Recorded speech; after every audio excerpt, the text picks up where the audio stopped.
Maggie Espinosa began her trek on the El Camino Real, or King's Highway, at the San Diego Mission and finished the 800-mile walk last week. Maggie Espinosa, welcome to Evening Edition. Thank you for having me. Okay, so I understand you're not a Catholic, you're not a hiking enthusiast.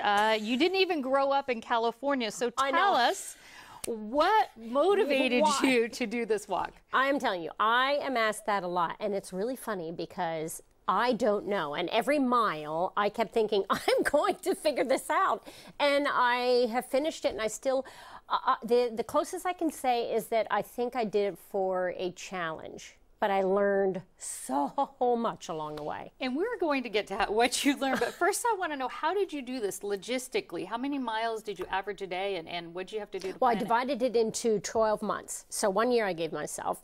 And every month for 4 days I would walk, and it would be about 75 miles, sometimes 80 if we were really pushing it.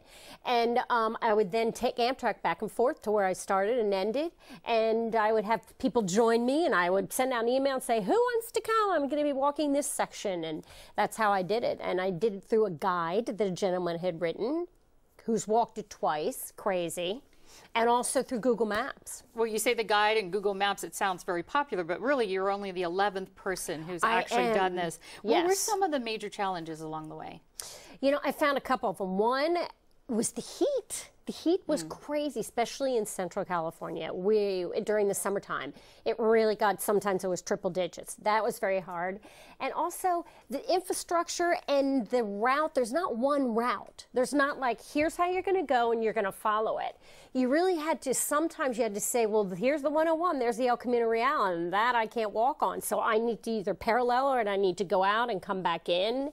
And I met a gentleman his name's Jim Lutz. He was on California Mission Walkers. And Jim was such a great deal of knowledge for me. And he would say, hey, I'll walk with you, and let's try this route, let's try that route. But you had to jump through some hoops, because you had to walk through Camp Pendleton, you had to walk through some military, right? I did, yes. I had to get special permission to go through Camp Pendleton. And it just so happened I have a friend who is ex-captain, or was captain.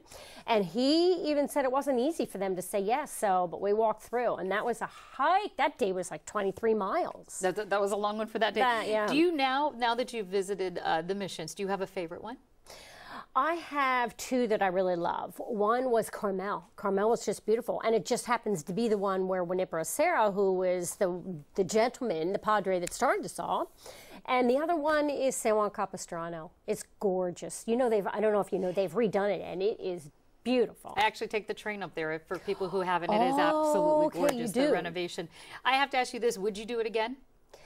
No, and you know what? I think I always say it must be like, I don't know, childbirth, where if you ask them right after, you go, never. But, you know, I can see it now, and a year from now, I'll be like, you might change your mind. But as of now, no. But I am so glad I did it. And tell us, you said that you learned something. What did you learn that maybe we wouldn't typically know? I learned that there are such kind people in this world. Strangers that take you in, they take you in for meals, and they say, I have a spare guest house, etc.